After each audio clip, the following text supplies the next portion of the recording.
संस्कृत दिवस और हिंदी दिवस दोनों को अपन ने एक साथ आयोजित किया है।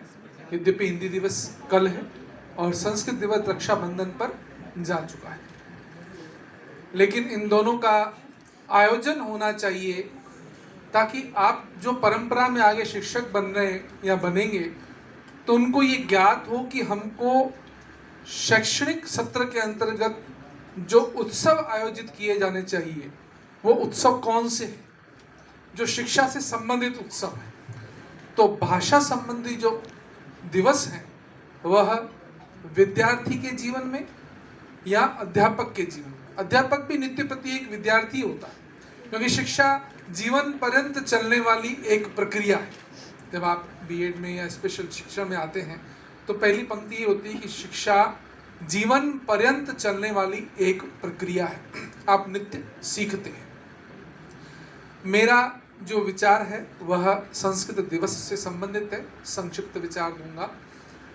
रक्षाबंधन को संस्कृत दिवस के रूप में मनाया जाता है और रक्षाबंधन से 3 दिन पूर्व 3 दिन बाद कुल 7 दिन का संस्कृत सप्ताह पूरे भारत में मनाया जाता है।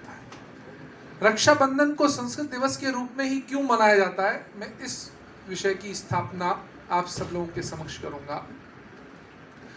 प्राचीन काल में रक्षाबंधन, जिसको श्रावणी शास्त्रीय विधि से उसको श्रावणी उपाकर्म का दिवस कहते हैं, उस दिन से नए सत्र का प्रारंभ होता था।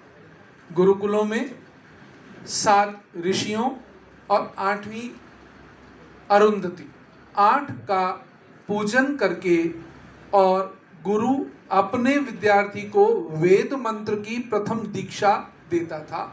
उस दिन से वेद अध्ययन का कार्यक्रम प्रारंभ होता था, इसलिए श्रावणी उपाकर्म होता था।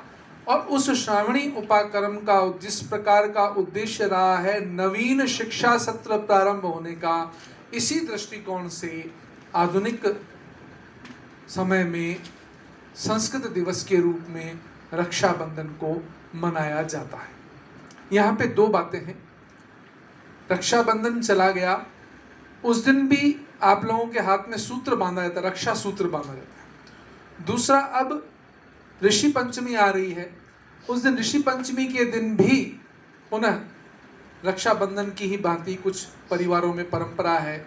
श्रीमाली ब्राह्मण हैं, कायस्थ हैं और भी कुछ परम लोग हैं, माहेश्वरी हैं, उनके यहाँ पे ऋषि पंचमी के दिन रक्षाबंधन का जो है पर्व मनाया जाता है। उद्देश्य एक ही है कि ऋषि द्वारा पूजा गया रक्षा सूत्र आपकी कलाई में बांधा जाए, ताकि आदि दैविक, आदि भौतिक और आध्यात्मिक प्रकार के जो कष्ट आपके जीवन में आए उनसे वह रक्षा सूत्र आपकी रक्षा करे। तो प्राचीन काल में 2 दिवस होते थे, जिस दिन गुरुकुल में यहाँ पे अपने यहाँ पे सत्र प्रारंभ होता था, एक रक्षाबंधन और दूसरा ऋषि पंचमी। रक्षाबंधन के दिन यजुर्वेद, ऋग्वेद, अथर्ववेद का प्रारंभ होता था और ऋषि पंचमी के दिन सामवेद का प्रारंभ होता था। तो यह हमारा परंपरागत जो है शिक्षा सत्र प्रारंभ होने का दिवस है, उसी दिवस को हम संस्कृत दिवस के रूप में मनाते हैं। और हम अपनी भारतीय संस्कृति को, जैसे अभी बड़ी मैडम कह के गई कि हमको एक ऐसे प्रधानमंत्री मिले जिन्होंने हमारे देश को आगे ला करके खड़ा कर दिया, तो आगे आकर के खड़ा होने का मतलब है कि हम अपने गुरु पद की ओर जा रहे हैं। तो गुरु पद की ओर जाने के लिए ये आवश्यक है कि हम आधुनिक शिक्षा के साथ अपनी आध्यात्मिक शिक्षा, अपने शास्त्रों का अध्ययन भी करें। तो मन में प्रश्न हो सकता है कि हम किसके पास जाएं शास्त्रों का अध्ययन करने के लिए। गीता प्रेस गोरखपुर की किताबें सबसे सस्ती और सबसे अच्छी और सबसे प्रामाणिक है।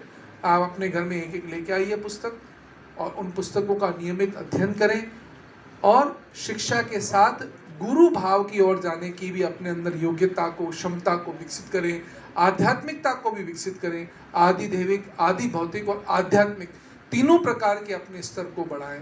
धन्यवाद।